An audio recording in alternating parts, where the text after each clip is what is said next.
जब सुने के होई भोजपुरी गाना, बस बजे के चाही गाना।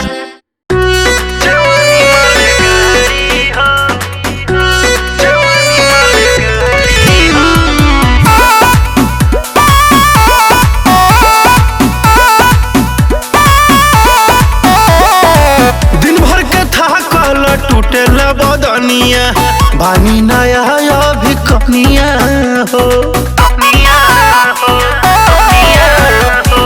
मन जाए राजा धर जानी पाजा, पड़ जाए ढेर परेशानिया हो। दूर हट न गड़त दाढ़ी हो,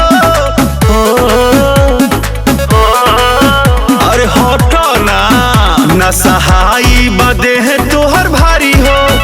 जानी बुझ जवानी माल गाड़ी हो, होई नया खराब हमर साड़ी हो।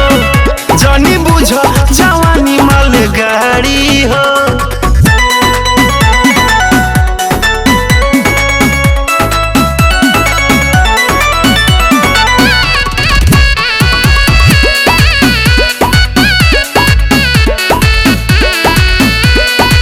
जबरी ना ऐसे तू करो सैया, देवेला रोज तू डोज हो।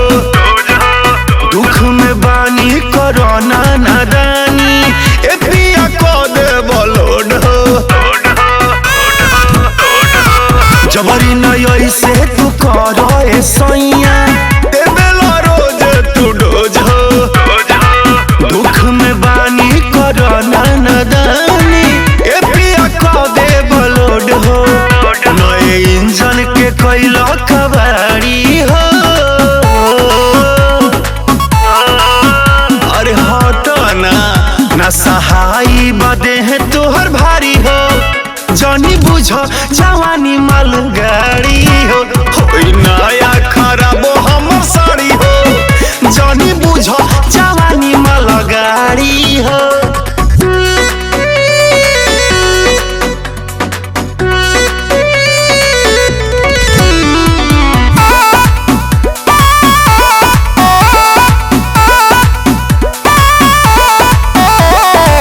कैलो पे माना न माने लबतिया, हो खना ऐसे तुरेस हो। चौबे रजनीश डरे धड़कता छतिया, कोरोना तनी परहेज हो।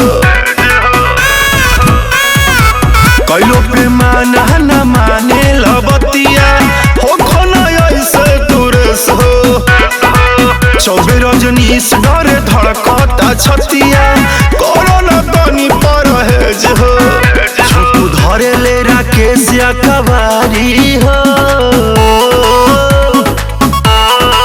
अरे होने हटी ना सहाई बदे है तोहर भारी हो। जानी बुझ जवानी माल गाड़ी हो, होई नया खराब हमर साड़ी हो। जानी बुझ जवानी माल गाड़ी हो, चढ़ के उतर न जा न सहाई बदे है तोहर भारी हो। जानी बुझ जवानी माल गाड़ी हो, होई नया खराब हमर